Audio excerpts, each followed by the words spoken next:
시간이 되었습니다. 우리 함께 자리에 일어나시겠습니다. 좌우의 분들과 함께 인사하시지요. 잘 오셨습니다. 잘 오셨습니다. 잘 오셨습니다. 네, 사랑합니다. 네, 인사하겠습니다. 함께 기도함으로 예배의 자리로 나아가도록 하겠습니다. 여호와의 영광이 나타나고 모든 육체가 그것을 함께 보리라. 이는 여호와의 입이 말씀하셨느니라. 하나님 감사합니다. 이 아침에 저희들이 주님 전에 함께 모였습니다. 아름다운 교회가 주님 앞에 예배드릴 때에 주님의 영광이 나타나고 우리 모든 성도들이 그것을 함께 보는 시간 되도록 인도하여 주옵소서. 예수님의 이름으로 기도하옵나이다. 아멘. 찬송가 2장 함께 찬양하겠습니다.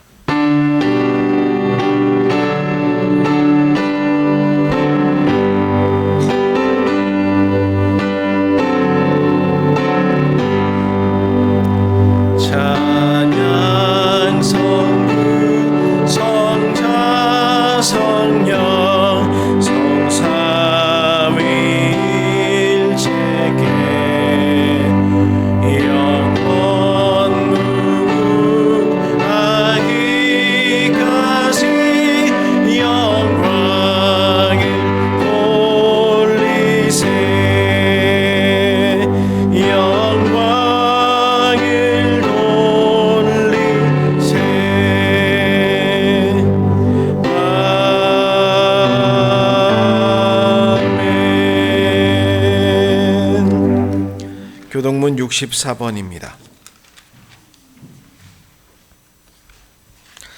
할렐루야. 하늘에서 여호와를 찬양하며 높은 데서 그를 찬양할지어다. 그의 모든 천사여 찬양하며 모든 군대여 그를 찬양할지어다.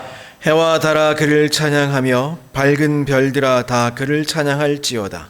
하늘의 하늘도 그를 찬양하며 하늘 위에 있는 물들도 그를 찬양할지어다.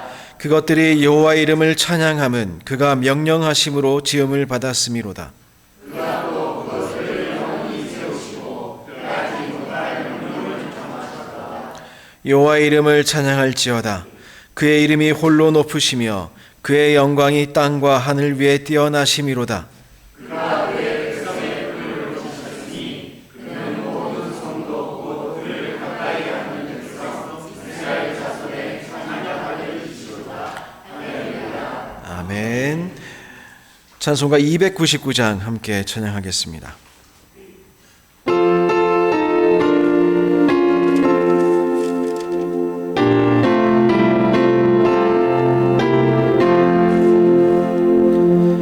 하나님 사랑은 온전한 참 사랑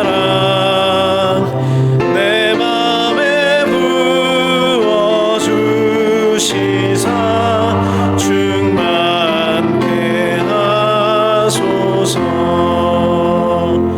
내 주님 참 사랑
사도신경으로 우리의 신앙을 함께 고백하겠습니다.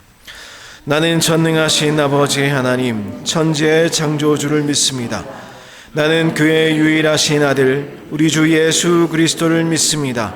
그는 성령으로 잉태되어 동정녀 마리아에게서 나시고 본디오 빌라도에게 고난을 받아 십자가에 못 박혀 죽으시고 장사된 지 사흘 만에 죽은 자 가운데서 다시 살아나셨으며 하늘에 오르시어 전능하신 아버지 하나님 우편에 앉아 계시다가 거기로부터 살아있는 자와 죽은 자를 심판하러 오십니다.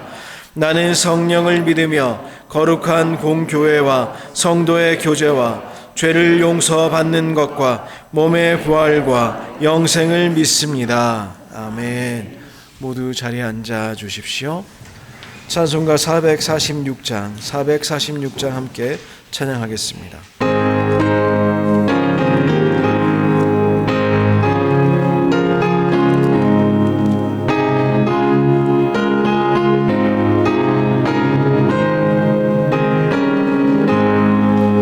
주 음성 외에는 참 기쁨 없도다.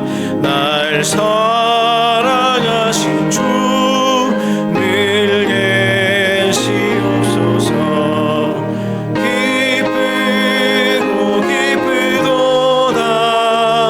항상 기쁘도다.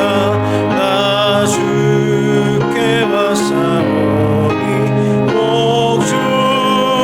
주옵소서. 나 주께 왔으니 복 주시옵소서. 주 함께 계시면 큰 시험이 기네. 기쁘고 기쁘도다.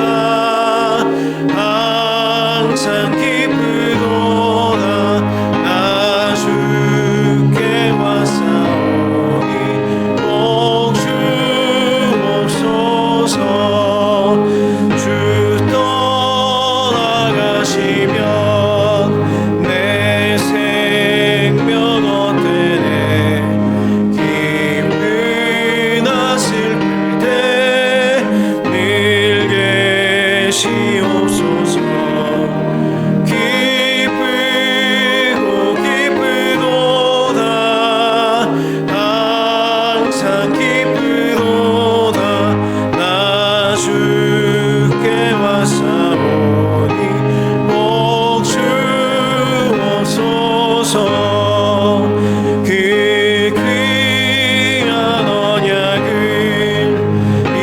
이루어 주시고 주 명령 따를 때 늘 계시옵소서. 기쁘고 기쁘도다. 항상 기쁘도다. 나 주께 왔사오니 복 주옵소서.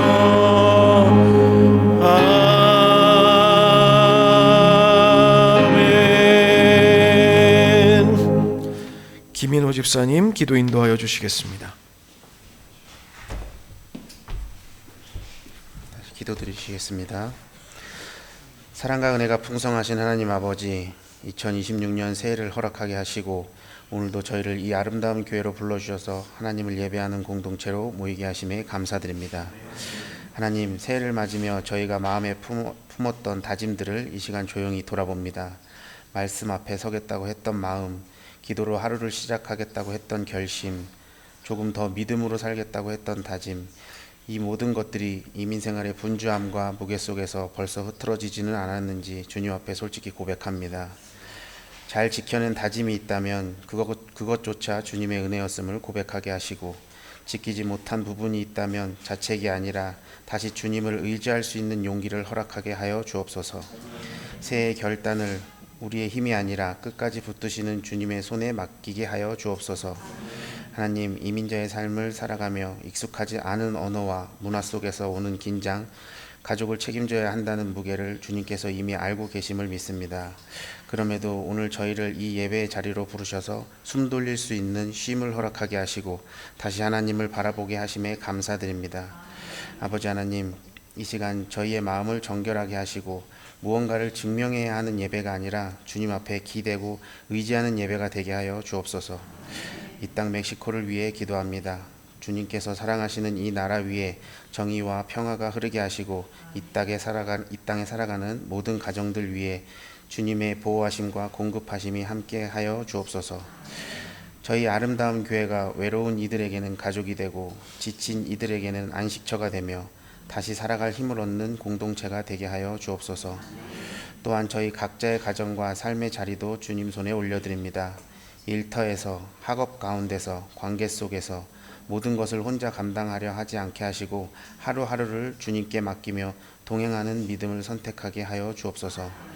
어디에 있든지 그리스도의 향기를 잃지 않는 삶이 되게 하여 주옵소서. 이 시간 말씀을 전하시는 손승진 담임 목사님을 위해 기도드립니다. 성령의 충만함으로 붙들어 주시고 전해지는 말씀이 지친 마음의 위로가 되고 불안한 마음에는 평안이 되며 앞이 보이지 않는 이들에게는 하나님을 다시 의지할 수 있는 길이 되게 하여 주옵소서. 이 모든 말씀 한 번도 저희들의 손을 놓지 않으시고 참된 소망이 되시는 예수 그리스도의 이름으로 기도드립니다. 아멘.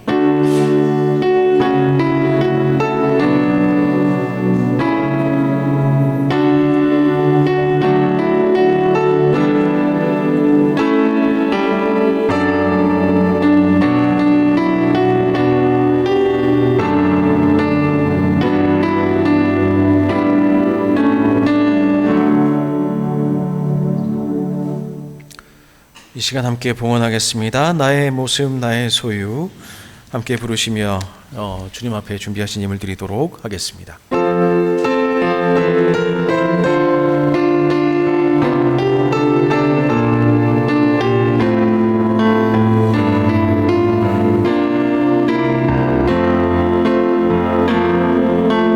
나의 모습 나의 소유 주님 앞에 모두 드립니다.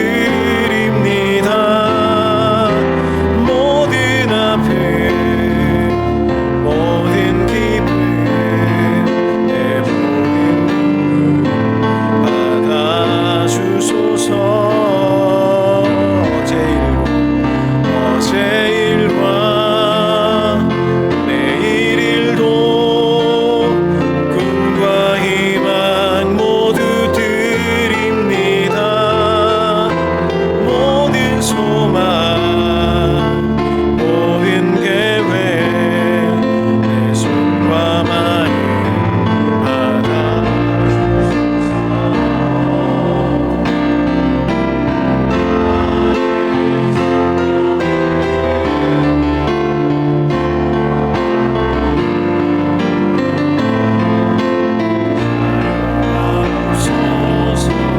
내가 사는 날 동안에 주를 찬양하며 기쁨의 제물 내리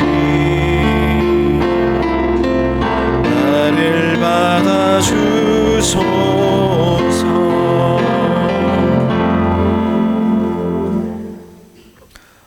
어떤 상황에서도 신실하신 주님만 바라보며 걸어가게 하소서.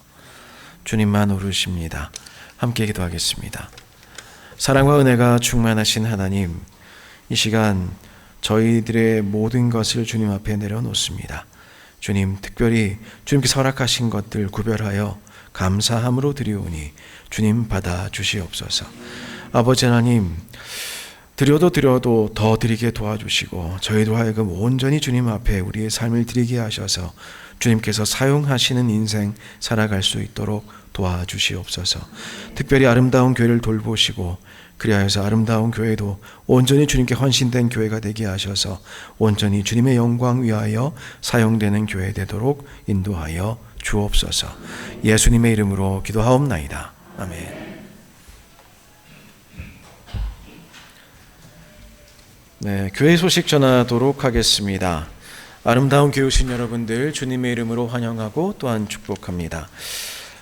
예배 관련 안내가 계속되고 있습니다. 주일 예배 10시 반입니다. 10시 반.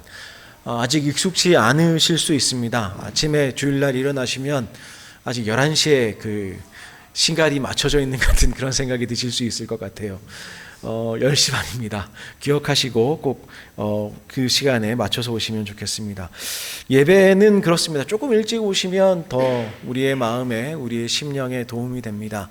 조금 일찍 오셔서 좀 앉으셔서 지난 한 주간 하나님께서 우리를 어떻게 이끄셨는가 생각해 보시고 또 예배 가운데 임하실 주님의 은혜에 대해서 기대하시고 기도로 준비하시는 우리 성도님들 되시면 좋겠습니다. 주중 예배 토요 새벽 기도회 계속하여 안내드립니다. 목요일 저녁 7시, 토요일 오전 6시 반입니다. 기억하여 주시고 모두 참여하여 주시면 감사하겠습니다. 구역 예배, 구역 모임 오늘도 마찬가지입니다. 아직 구역 편성이 완전히 끝나지 않았습니다만은 전체 모임으로 오늘도 주일 예배 후에 바로 드리도록 하겠습니다. 모두 앉으셔서 함께 참여해 주시면 좋겠습니다. 이번 주 목요 예배 7시에 드린 예배 후에는 그 올해 첫 운영위원회가 있겠습니다. 우리 모든 부장님들께서는 꼭 참여하여 주시면 감사하겠습니다. 그 외의 내용들은 주보를 참조해 주시면 고맙겠습니다. 오늘 주신 하나님의 말씀 함께 살펴보겠습니다. 에스겔 1장 1절로부터 3절까지의 말씀입니다. 에스겔 1장 1절로 3절까지의 말씀입니다. 안태심 권사님께서 봉독하여 주시겠습니다.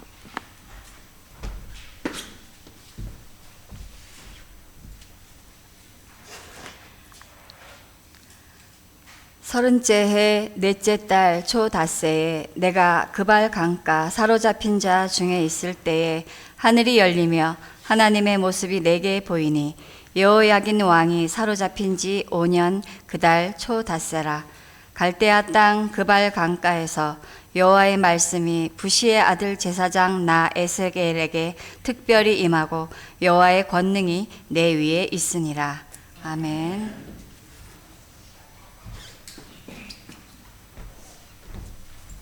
네, 기도하겠습니다. 사랑 많으신 하나님 감사합니다. 이 시간 주님의 말씀 함께 봅니다. 또한 주님 이 시간 이 말씀을 통하여 주님 말씀하시고 또한 저희들 그 말씀에 겸비하여서 청종하는 시간 되도록 그리하여서 우리의 심령이 주님 앞에 큰 기쁨 누리는 시간 되도록 인도하여 주옵소서.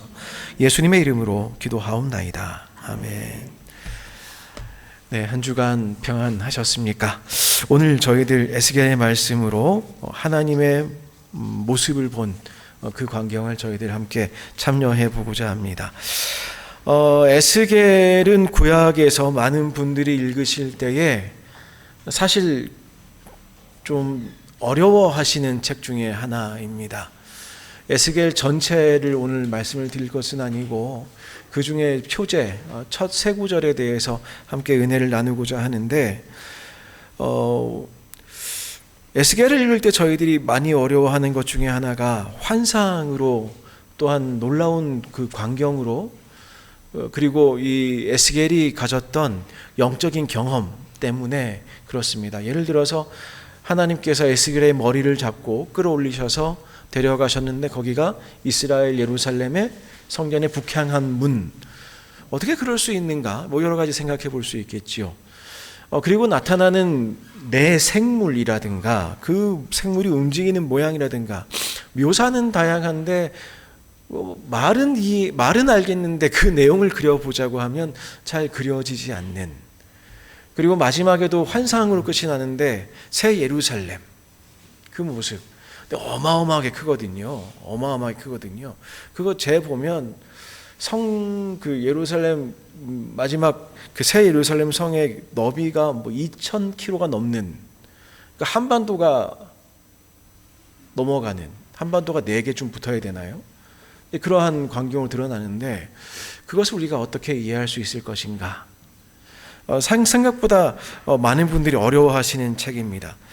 그 말인즉슨 다시 말씀드리지만 환상으로 하나님께서 보여주신 신비한 계시로 가득 찬 책이기도 하기 때문에 그렇습니다.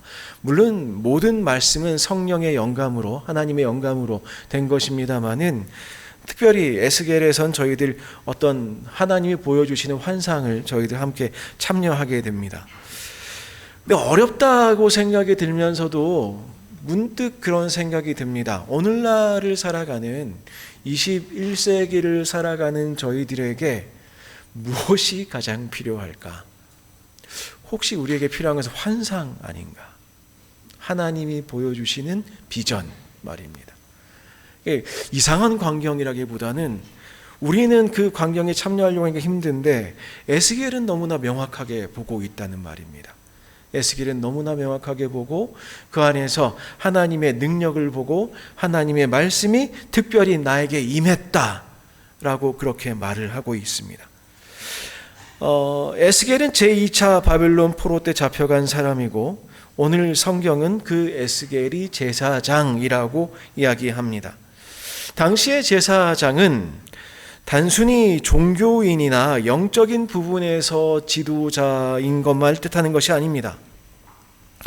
요즘에야 종교와 정치가 분리되어 있는 그런 세상을 저희가 살고 있습니다마는 옛날에 종교인이라고 하는 사람들은 정치적인 역량도 매우 높았던 그런 사람으로 생각해 볼 수 있겠습니다. 아니요, 오히려 정치적인 그 영향력이 그 누구보다도 강한 사람 중에 하나로 생각하는 것이 좋겠습니다. 다시 말하자면 바벨론 포로였던 유다 사람들의 그 사회에서 민족의 지도자로 그렇게 세워졌던, 그렇게 활동하는 사람이라고 볼 수 있겠습니다. 그리고 제사장은 자기 혼자 시작하고 그만두는 직책이 아니었습니다. 아론 때로부터 시작해서 집안 대대로 이어져 내려가는 직분이라고 우리가 생각할 수 있겠습니다. 예언자라는 사람들은 하나님께서 따로 불러서 한 사람 한 사람씩 사용하셨는데 제사장은 아론 때로부터 시작해서 그의 아들들 그리고 그 아들의 아들들 레위인들 중에서도 아론의 자손으로 이어져 내려가면서 그 일을 감당했던 사람들이었습니다. 그러니까 에스겔이 제사장이었다는 것은 그 자신뿐만 아니라 아버지 붓이 그리고 그 위에 할아버지, 그 위에 증조 할아버지, 그 이전 조상들이 다 제사장이었음을 의미합니다. 이것은 에스겔이 영적으로 권위가 있는 집에서 태어났음을 말하는 것이고 또한 그 권위를 가지고 살도록 교육되었음을 말하고 또 그렇게 준비된 사람이라고도 볼 수 있겠습니다. 다시 말해서 에스겔은 어릴 때부터 자기 자신뿐만 아니라 이스라엘 민족을 위해서도 하나님이 원하시는 대로 기뻐하시는 대로 살도록 훈련받았을 가능성이 매우 큰 사람이고 그리고 바벨론 포로로 잡혀와 있는 이때에도 본인을 어떻게 이야기하죠? 이렇게 소개하고 있습니다. 부시의 아들 제사장 나 에스겔. 자신의 정체성이 분명한 사람이었습니다. 그렇게 세워진 사람이었고 그렇게 준비된 사람이었고 그렇게 하나님께서 사용하신 사람이었습니다. 그런데 에스겔은 바벨론 포로로 잡혀온 지 5년째 되던 해 여호야긴이 사로잡힌 지 5년 그달 초닷새다라고 이야기합니다. 아마 여호야긴이 잡혀갈 때에 에스겔도 같이 잡혀온 것으로 추정을 하고 있습니다. 2차 포로 때이죠. 여호야긴이 잡혀갈 때 그때 아마 같이 왔으리라 생각합니다. 제사장 가문 출신인 그는 30세가 되어서 성전에서 사역을 시작할 나이였는데 성전에서 멀리 떨어진 포로 수용소에서 강제 노역을 하면서 그 와중에 그 민족들의 지도자로 그렇게 살고 있었습니다. 근데 이 사람이 지금 5년간 아마 포로 생활했을 텐데 그에게 어떤 미래가 있을지 어떤 소망이 있을지 아마 큰 갈등 속에 있었을 것입니다. 근데 그러한 에스겔이 제사장이 예언자로 오늘 부르심을 받는 장면을 저희는 보고 있습니다. 결코 쉬운 일이 아니겠지요. 제사장으로 사는 것과 예언자로 사는 것은 그 성격과 맡은 사명이 매우 다르기 때문에 그렇습니다. 이전에도 그런 사람들이 종종 있었습니다. 예를 들어서 이사야가 그러했고 예레미야가 그러했습니다.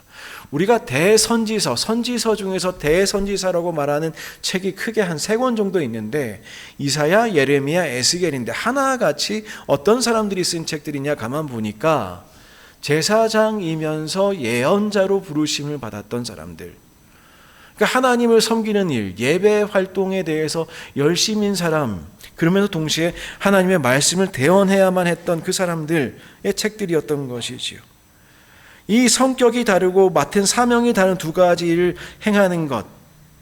제사장은 성전에서 섬기는 사람들이고 예언자는 백성들 사이에서 하나님이 주신 말씀을 어떠한 상황 속에서도 전해야만 했던 사람들입니다.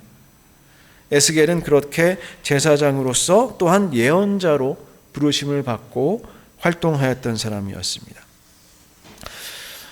방금 전에 제가 30살쯤 되었을 것이다 라고 말씀했는데 그것을 추정할 수 있는 근거도 오늘 본문 중에 있습니다. 30째 해 넷째 달이라는 말로 오늘 본문이 시작합니다. 아마도 이 사람이 30살 되던 해였던 것으로 추정을 합니다. 사실 이 말에 대한 해석은 분분할 수 있습니다. 내가 30살 때라고 말은 하지 않았기 때문에 그렇지요. 왕의 연호를 말하는 것인가 살펴보면 그게 맞아떨어지는 게 하나도 없거든요. 아니면 나라가 어떤 특별한 국면을 맞은 해가 있었던 것인가 생각해 볼 수도 있는데 그런 것도 맞아떨어지는 해가 없습니다. 왜 그런가 하면은 여호야긴이 사로잡혀 간지 5년 그달 초닷새라고 하니까 에스겔이 환상을 본 그때는 30째 해인 동시에 여호야긴이 잡혀가서 5년째 되는 해라는 것이죠. 그런데 여호야긴이 바벨론에 사로잡혀 간 것은 주전 597년입니다. 2차 예루살렘 함락 때이죠. 그때로부터 5년이 지났다고 했으니 지금의 배경은 주전 592년쯤 될 것입니다. 그러면 그로부터 30년 올라가면요 대략 622년 되는데 더 하셔야 되거든요. 옛날 BC는 더 하셔야 연도가 측정이 되니까요. 근데 그때는 특별한 사건도 없고 뭐 특별한 왕이 등장한 해도 아니고 그리고 바벨론 역사를 따져봐도 그때가 무슨 중요한 해로 드러나지 않습니다. 그래서 많은 사람들이 결론 내리기를 아마도 에스겔이 30년 산 인생 됐을 때에 30살 되었을 때에 그때에 이제 제사장으로 본격적으로 활동해야 될 그때에 하나님 말씀을 받았다. 성전에서 제사장 활동해야 되는데 성전은 없는 그때에 하나님 말씀으로 사역하라고 부르심을 받았다라는 것이죠. 이것을 전제로 계산하여 보면 에스겔은 포로로 잡혀올 때에 대략 한 25쯤 되었을 것이다 라는 것을 알고 있습니다. 포로로 잡혀와서 5년 동안 지난 것입니다. 여러분들 25이던 시절을 기억하십니까? 25살 때 뭐 하고 계셨습니까? 그때에 꾸셨던 꿈들은 어떠하셨습니까? 사실 우리가 청년의 때에 경험한 것들이 우리 인생에 크게 영향을 미치거든요. 뭐 청소년 때에 우리가 모태에서부터 우리가 경험하는 모든 것들이 인생에 중요한 역할들을 하는데 청년의 때에 어떤 경험을 하였는가? 에스겔은 나라가 망해가는 경험을 하였고 포로로 잡혀와서 30살을 맞이하게 되었습니다. 그 사람의 인생을 가만히 돌이켜 생각해 보면 제사장 가문에서 태어나 어렸을 때부터 아마 제사장이 되기 위한 신앙 교육을 받았을 것이고 나는 이렇게 살아야 되겠구나 그렇게 살았을 것입니다. 근데 13살 되던 해에 가장 위대한 왕 중에 하나라고 생각되었던 요시야가 바로 느고 군대를 막다가 무깃도에서 전사하였습니다. 13살 되던 해였어요. 그 이후로부터 계속된 나라의 꼴은 망해가는 길로 갔습니다. 이 사람이 우리로 따지면 중학생 되던 시절에 나라가 망해서 그 이후로는 계속 나라가 아래로 내려가더니 25살 되던 해 급기야 자기가 포로로 끌려와서 이제 그발 강가에 있다는 거예요. 아마 제2차 갈그미스 전투에서 바벨론이 승리했을 때에 그때 1차로 포로들 끌고 갔을 텐데 그때에도 포로로 끌려가는 것을 보았을 것입니다. 본인 2차에 끌려갔고요. 그는 자신이 제사장으로 섬겨야 될, 앞으로 그렇게 될 것이라고 생각해 왔던 성전이 유린되는 것을 보았습니다. 많은 사람들이 잡혀가는 것을 보았습니다. 나라가 감으로 기울어 가더니 풍비박산 나던 모습도 보았습니다. 그리고 2차 침공 때에 여호야긴과 그의 모친과 아내들과 내시들과 나라의 유력한 지도자들이 포로로 끌려갈 때에 함께 끌려갑니다. 그때 끌려간 사람이 어떤 사람들이냐? 용사 7,000명, 방백 10,000명, 공장 대장장이 1,000명. 오늘날의 인구로 생각하면 그래도 많지요. 포로로 10,000명 끌고 갔다. 근데 그 중에 전사가 7,000명이고 기능공이 1,000명이었다. 18,000명인데 그야말로 반란의 소지가 될 만한 최고 지도자들, 그리고 민족에게 도움이 될 만한 사람들 다 끌고 가서 유다를 무력화시킨 상황인 것이죠. 에스겔은 어떤 그런 인생을 살았습니까? 아마 어렸을 땐 나름의 소망이 있었을 겁니다. 요시야 왕 때입니다. 아, 이제 개혁하고 잘 살면 되겠구나. 하나님 말씀대로 살면 되겠구나. 나는 그러면 성전에서 열심히 하나님 잘 섬기면 되겠구나. 초등학교 시절에, 중학교 들어가던 시절에 그렇게 살지 않았겠습니까? 근데 그 꿈을 펼쳐보기도 전에 나라는 망해버렸습니다. 게다가 자신은 포로로 끌려오기까지 했습니다. 그리고 5년이 지났습니다. 하고 싶은 것도 많았을 것이고 할 것도 많았을 것인 20대 나이 때에 아무것도 못하고 30세가 되어서 포로의 신분으로 이방 땅에서 성전도 없는 곳에서 제사장으로 살고 시작한다고 생각하니까 어떤 마음이었을까요? 삶에 대한 기대와 목표를 가지고 있었을 것인데 그 해 30년 30살 되던 해에, 그리고 에스겔이 보통 사람입니까? 그는 매우 명민한 사람이었던 것 같습니다. 명민할 뿐만 아니라 예민한 사람이었던 것 같습니다. 아마 마음속에 갈등도 많았겠지요. 저는 잘 구별을 못합니다만은 구약 학자들의 이야기예요. 구약 전체에서 시편 빼고요. 시편 빼고 문장력으로, 레토릭으로 따져서 가장 완벽하고 훌륭한 문장력을 구사하는 책이 무엇이냐라고 구약학자들한테 묻는다면 거의 10중 8구로 에스겔을 뽑습니다. 그만큼 학문적으로도 그리고 문학적으로도 정서적으로도 예민한 사람, 가장 유식하고 화려한 문체를 사용했던 사람, 그것이 에스겔을 쓴 에스겔이란 사람입니다. 머리가 비상합니다. 생각이 많습니다. 예민합니다.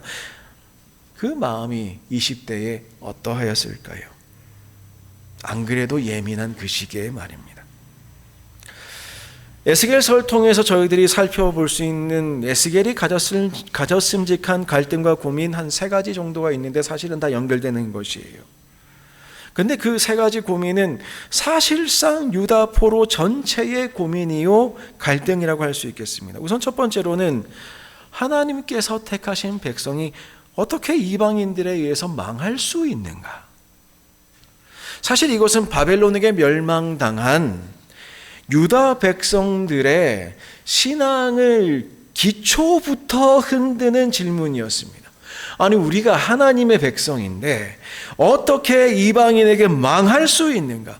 아무리 우리가 잘못했다고 해도 어떻게 이렇게 악한 자들에 의해서 이처럼 비참하게 멸망당할 수 있는가? 그리고 어떻게 이렇게 포로로 잡혀서 이 꼴을 모면하고 있는가라는 것입니다. 사실 이런 갈등 우리에게도 있지요. 신앙생활을 하다가 어려움이 들 때에 우리는 자꾸 이런 생각이 들 때가 있습니다. 하나님, 주님 믿지 않는 사람들, 그 중에 악한 사람들도 세상에서 다 잘 먹고 저렇게 잘 사는데, 돈도 잘 벌고 성공하고 유명하게 사는데 왜 하나님을 믿는 하나님의 자녀로 인정받은 나는 왜 나에게는 이런 나쁜 일들이, 내가 생각하고 꿈꾸고 소망하던 일들은 나타나지 않고 오히려 불행한 일들만 계속 반복되는 것입니까? 내가 하나님께서 택하신 백성이 맞기는 맞습니까? 우리에게도 그런 갈등이 있지요. 근데 온 민족이 함께 망했으니 온 민족의 정서가 이제 그러한 정서인 것입니다. 그것도 포로로 끌려와 있으니 어떻게 이렇게 될 수 있는가? 그 상황에서 질문을 또 다시 다른 질문을 던져볼 수 있겠죠. 그러면 우리에게는 소망이 있는가? 포로로 끌려와 있는 우리에게는 그러면 소망이 있는가라는 것입니다. 사실 이 질문은 훨씬 더 절박합니다. 이미 망하고 포로가 된 채로 벌써 5년이 지났는데 과연 자기들에게 소망이 있는 것이냐라는 것입니다. 바벨론은 점점 더 강해지고 그들에게 잡혀있는 유다 백성은 계속해서 핍박받고, 그리고 유다 백성도 회개할 기미가 안 보이고, 에스겔이 보는 광경이 그러한 것들이죠. 머리끄댕이를 잡혀서 올라갔더니 예루살렘에서 북쪽으로 난 문에 가봤더니 우상 숭배하는 사람들이 여전히 많더라. 나라가 망했는데 아직도 그러고 있더라. 회개할 기미가 안 보이는데, 그리고 우리는 포로로 잡혀와 있는데, 마른 뼈와 같은데 이 백성에게 소망이 있는가? 이 백성에게 소망이 있는가? 세 번째 질문은 그런 것입니다. 그러면 하나님이 우리와 함께 계시는가? 앞에 두 질문, 하나님이 택하신 백성이 어떻게 망할 수 있는가? 이 망한 상황에서 소망은 있는가? 그럼 하나님은 지금 어디 계시는가? 이렇게 연결해 볼 수 있겠습니다. 근본적인 질문이죠. 정말 하나님이 우리와 함께 하시는가? 하나님이 우리를 버리신 것은 아닌가? 대부분의 경우 신앙인들이 고난을 겪을 때에, 고난을 한 번 겪어서는 그렇지는 않은데, 인생을 꿈꾸고 살고 소망을 가지고 살고 어떻게든 주님 뜻대로 살아보려고 애를 쓰고 그렇게 교육도 받고 그렇게 애써서 살아보는데 계속 안 돼요. 어려움이 계속됩니다. 그때 많은 분들이 내리시는 결론이 하나님이 나를 버리셨나 보다. 하나님이 나를 떠나셨나 보다. 하나님이 지금 나와 함께 계시면 어떻게 내가 지금 이럴 수 있는가? 이런 상황은 참으로 견딜 수 없는 고통이지요. 에스겔의 이러한 고민은 우리도 그럴 때 힘들겠지만 무슨 한가한 철학적인 고민이 될 수가 없습니다. 죽느냐 사느냐를 결정하는 아주 심각하고 중요한 고민인 것이죠. 왜냐하면 신앙인은 이러한 고민이 올 때에 답을 찾지 못하면 제대로 살아갈 수가 없습니다. 그런데 에스겔은 이러한 힘든 고민과 갈등을 혼재하지 않았습니다. 그렇다고 해서 묻어두지도 않았습니다. 그럼 어떻게 했느냐? 이 고민을 그대로 들고 하나님 말씀 앞으로 나아왔다. 그것이 오늘 본문의 핵심입니다. 신앙인은 살아가는 자체가 사실은 고민의 연속일 수 있습니다. 해결책이 분명히 우리에게 주어져 있음에도 불구하고, 우리에게 허락하신 삶의 기준과 삶의 비전이 분명히 있음에도 불구하고 그 모습대로 사는 것이 결코 쉽지 않기 때문에 그렇습니다. 그렇다면 우리는 고민과 갈등이 없기를 바랄 것이 아니라 그 고민을 가지고 하나님 앞에 나아가는 것이 중요합니다. 바로 에스겔이 그렇게 하였습니다. 에스겔은 젊고 똑똑한, 그러나 망한 민족의, 포로된 그 민족의 제사장으로서 민족의 갈등과 개인의 갈등과 고민을 가지고 하나님 앞에 나아갔습니다. 여러분은 그럼 질문하실 수 있습니다. 본문은 기도했다는 말이 없는데 에스겔이 기도했다는 것을 어떻게 알 수 있습니까? 오늘 본문에 두 번에 걸쳐서 그발 강가를 언급하고 있습니다. 그발 강가가 어떤 곳일까 우리 한번 생각해 보면 좋겠습니다. 본문에 두 번에 걸쳐서 그가 부르심을 받을 때에 그가 그발 강가에 있었다고 말합니다. 무슨 말입니까? 그 장소가 중요하다는 의미가 되겠지요. 사실 그발 강가가 무슨 특별하거나 유명하거나 그 이전부터 무슨 의미가 있거나 그런 곳이 아닙니다. 엄밀히 말하면은 아마도 이 포로 잡혀온 사람들이 노역하던 자리였을 가능성이 큽니다. 지금의 바벨론은 지금의 이집트 지역인데 큰 강이 두 가지가 있죠. 티그리스 강, 유프라테스 강. 근데 유프라테스 강, 티그리스 강 유역은 비옥하고 좋은데 그 옆으로는 다 사막이에요. 그러니까 바벨론이 어떤 일을 했느냐 하면은 관계 수로를 냈습니다. 인공적인 강을 만들었어요. 유프라테스 강에서 유대 민족을 시켜서 강을 팠는데 그게 그발 강이었습니다. 근데 그게 얼마나 길었느냐? 150km쯤 됩니다. 그 강을 팠던 사람들 중에 일부가 유대인들인 거예요. 잡혀와서 그발 강가에 있었습니다.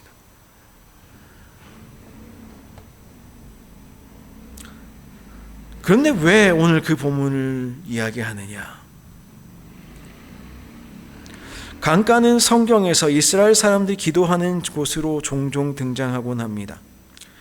한국 사람들 기도하고 싶을 때 종종 어디로 가려고 생각을 하죠? 기도원 가거나 산에 가거나 이제 그것이 저희들의 정서 중에 하나입니다. 그런데 이스라엘 사람들은 기도하기 위해서 나갈 때 주로 광야로 나가거나 아니면 강가로 나갔습니다. 특별히 강가는 이방 지역이나 낯선 곳에 있을 때에 정말 하나님 한 분만 바라보고 싶을 때 가는 곳, 그렇게 드러나 있습니다. 성경 몇몇 구절에서 저희들은 그런 힌트를 볼 수 있는데, 예를 들면 사도행전에서 빌립보에서 안식일에 기도할 곳이 있을까 해서 어디를 갔냐면 문밖 강가에 갔다. 거기서 여인들을 만나서 복음을 전했다.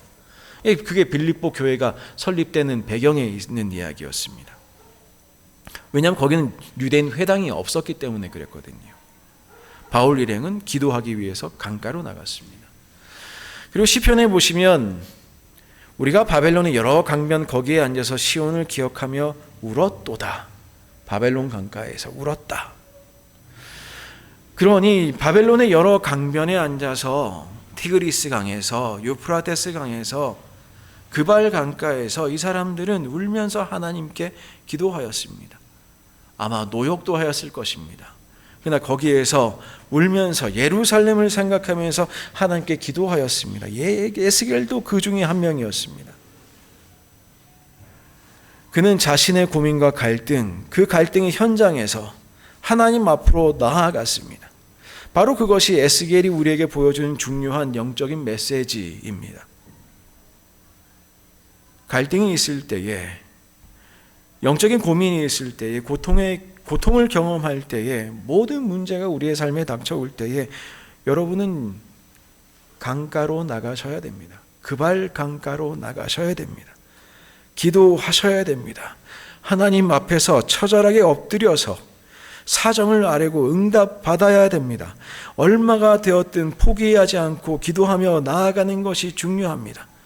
가끔은 기도해도 응답은커녕 상황만 나빠진다고 생각할 수 있겠습니다. 기도하는 중에도 오히려 더 나빠지고 완전히 나빠지기도 합니다. 에스겔의 경우를 한번 보시지요. 아마 기도 열심히 했더니 오늘 하나님의 음성을 들었나 봅니다. 문제가 해결이 되던가요? 지금이 592년쯤 됐으리라 생각하는데 예루살렘 성전이 이스라엘 사람들 반란으로 완전히 회파되는 사건이 벌어지는 게 언제냐면 586년입니다. 그러니까 지금 시점으로부터 한 10년 이후에 예루살렘 성전이 그야말로 완전히 부서져 버려요. 에스겔이 기도해서 모든 문제가 해결되었습니까? 그래서 에스겔이 멈췄습니까? 에스겔은 멈추지 않았습니다. 놀랍게도 에스겔은 그러한 순간에도 그 예민하고 명민한 사람은 계속 기도하였습니다.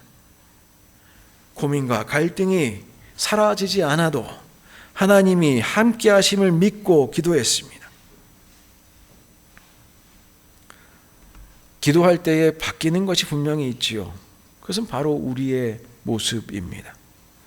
왜냐하면 우리의 절망을, 마른 뼈와 같은 우리의 삶을 생명으로, 기쁨으로 바꾸시는 것은 바로 우리 하나님 성령이시기 때문에 그렇습니다.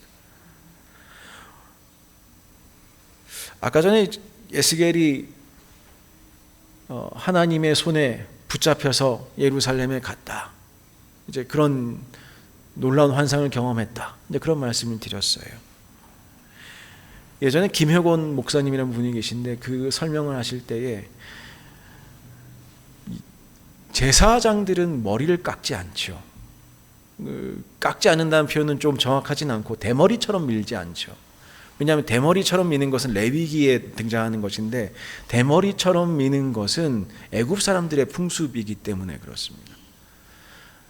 근데 그 말에 따라서 제사장들은 대체로 머리를 길게 유지하고 살았습니다. 조금 깎을 수는 있어도. 최근에 우리 이스라엘 사람들 사진, 종교인들이 생각해 보시면 귀민머리 굉장히 길게 하고 있죠. 그게 형상하는 모습은 기름이 흘러내려가는 모양이라고 그럽니다. 머리카락을 기르는 제사장으로 구별되는 모습 중에 하나가 그런 모습이었습니다.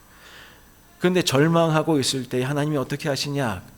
김혜건 목사님 그 하시는 머리끄댕이를 잡고 들어 올리셔서 내가 보는 것을 너도 봐라. 내가 보는 것을 너도 봐라. 우리의 시야가 바뀝니다. 기도하고 주님께 나아갈 때에 우리의 시야가 내 문제 앞에만 맞춰져 있던 그 시야가 하나님의 시야로, 하나님의 놀라우신 특별하신 말씀으로 하나님의 능력이 우리 위에 임하는 것을 우리는 경험하게 됩니다. 절망이 기쁨으로 변화되는 놀라운 역사가 있는 것이지요. 에스겔서는 그렇게 성령에 민감한 책입니다. 구약 성경에 루아흐, 그러니까 성령, 영을 뜻하는 단어가 350번 정도 사용되는데 에스겔에만 50번 넘게 나옵니다. 그만큼 하나님의 영을, 성령을 에스겔은 중요하게 생각하고 경험한 사람이었습니다. 성령을 경험한다는 것이 무엇입니까? 갈등으로 가득 차 있는 인생 속에서 하나님이 주신 비전을 보고 특별한 말씀을 경험하고 하나님의 능력이 임하시는 것을 경험하는 것이지요. 상황은 여전히 절망적입니다. 그런데 오늘 본문을 보면은 하늘 문이 열렸다라고 이야기합니다. 1절입니다. 30째 해 넷째 달 초닷새 해 내가 그발 강가 사로잡힌 자 중에 있을 때에 하늘이 열리며 하나님의 모습이 내게 보였다. 하나님의 이상이 여러분이 기도하실 때에 2026년 동안 보여지게 되기를 축복합니다. 여러분의 형편이 여러분의 인간적 시야로 볼 때에 막혀 있는 것 같아도 하나님의 놀라우신 은혜가 하늘이 열리고 하나님의 모습이 여러분들에게 보여지는 놀라운 역사가 있게 되기를 원합니다. 3절을 보시지요. 갈대아 땅 그발 강가에서 여호와의 말씀이 부시의 아들 제사장 나 에스겔에게 특별히 임했다. 그냥 임했다가 아니라 특별히 임했다고 이야기합니다. 우리의 기대를 뛰어넘는 하나님의 주권적인 개입, 그것이 무엇이냐? 말씀이라는 것입니다. 그리고 그 위에 여호와의 권능이 내 위에 있었다. 임마누엘의 하나님, 그 하나님은 가나안 땅뿐만 아니라 성전뿐만 아니라 이방 땅 다 바벨론에서도 거기에서도 여전히 왕이시고 통치자이심을 보여줍니다. 우리가 어디에 있든 거기 계시는 분입니다. 우리가 보통 이야기하죠. 하나님은 부소부자하시다. 모든 곳에 계신다. 모든 곳에 계시다가 중요한 것이 아니라 우리가 포로기를 살아갈 때에도 절망 중에도 하나님은 우리와 함께 하신다. 그 하나님이 우리와 함께 하신다. 노역의 자리, 기도의 자리, 그 자리에 하나님께서 함께 하신다는 것입니다. 여러분의 그발 강가는 어떤 곳입니까? 경제적인 어려움이 등장하는 곳, 질병의 어려움이 등장하는 곳, 관계의 단절이 생기는 곳, 여러분이 처하는 고난의 현장. 그런데 그곳이 기도의 자리가 될 때에 우리가 그곳에 기도하고 기대하고 하나님의 말씀을, 하나님의 응답을, 하나님의 능력을 기대할 때에 그곳에 특별한 하나님의 임재하심이 우리 위에 있을 줄 믿습니다. 당시 이스라엘 백성들은 하나님이 예루살렘 성전에만 계시다고 생각했습니다. 그러나 하나님은 연약한 그들이 있는 포로 수용소, 성도들이 고통이 있는 눈물이 있는 그발 강가로 하나님께서는 찾아오셨습니다. 신앙인들의 기도가 있는 곳에 오셨습니다. 오늘 그 장면은 성경은 말씀으로 임재하셨다, 능력으로 임하셨다고 표현하고 있습니다. 다시 한번 우리의 마음을 주님께로 향할 수 있었으면 좋겠습니다. 여러분의 정체성이 분명하였으면 좋겠습니다. 에스겔은 이렇게 이야기합니다. 부시의 아들 제사장 나 에스겔. 여러분은 스스로 어떻게 이야기하겠습니까? 하나님의 아들, 하나님의 딸, 나 누구. 뒤에 우리 청년 열심히 방송 사역하고 있는데 김용민, 김정화의 아들 청년 나 김인중. 그 위에 하나님의 말씀이 특별히 하나님의 능력이 그 위에 있는 놀라우신 은혜가 우리를 떠나지 않는 2026년을 경험하시는 여러분들 되시기를 축복합니다. 포로의 삶 가운데에 에스겔은 하늘이 열리는 하나님의 모습이 내게 보이는 경험을 했습니다. 인간로운 시야로는 볼 수 없는 것이 열렸습니다. 여러분들에게 하늘이 열리는 경험이 있길 원합니다. 하나님의 모습이 보이는 놀라운 경험하게 되시길 원합니다. 하나님의 말씀이 특별히 임재하시는 경험을 하시길 원합니다. 하나님의 권능이 여러분 위에 여러분을 지키시는 한 해가 되시길 원합니다. 기도하겠습니다. 하나님 감사합니다. 오늘도 주님을 바라봅니다. 오늘도 저희들이 하늘이 열리는 경험을 하길 원합니다. 이번 1년 동안 저희들의 인생 주님께서 우리 위에 말씀으로 특별히 임하여 주시고 주님께서 우리 위에 권능으로 임하여 주실 때에 올 한 해도 넉넉히 승리할 줄 믿습니다. 주님, 우리를 붙들어 주시옵소서. 예수님의 이름으로 기도하옵나이다. 아멘. 모두 일어나셔서 결단의 찬양 445장 1절 함께 찬양하겠습니다.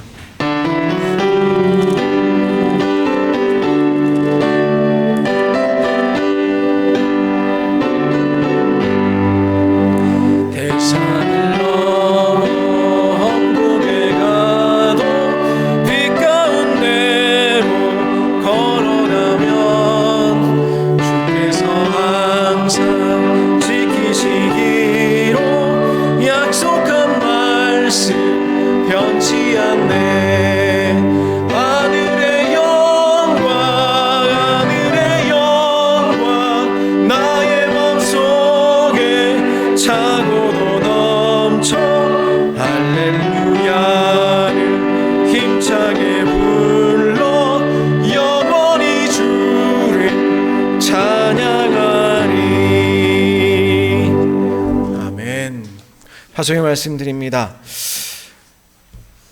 이번 한 주간 여러분들이 기쁨과 소망으로 살아가시기를 원합니다. 우리가 어떻게 하면 기쁨과 소망으로 이번 한 주 살아갈 수 있겠습니까? 주님의 말씀이 이번 한 주간 특별히 여러분에게 임하시기를 원합니다. 하나님의 능력이 여러분 위에 있어서 여러분이 구별된 자로 이번 한 주간도 세상을 이기실 수 있기를 원합니다. 특별하신 하나님의 은총을 경험하신 한 주 되시길 축복합니다. 이제는 우리 주 예수 그리스도의 은혜와 하나님 아버지의 크나크신 사랑과 성령님의 친밀하신 교제가 하늘 문을 여시고 하나님의 모습을 보여주시는 그분 앞으로 나아가며 그분의 특별하신 임재하심으로 이 세상 이기며 살아가기로 다짐하는 모든 성도들 위해 그들의 가정과 일터 위에 이 땅 멕시코와 대한민국 위에 이제부터 영원까지 함께 계시옵기를 간절히 축원하옵나이다. 아멘.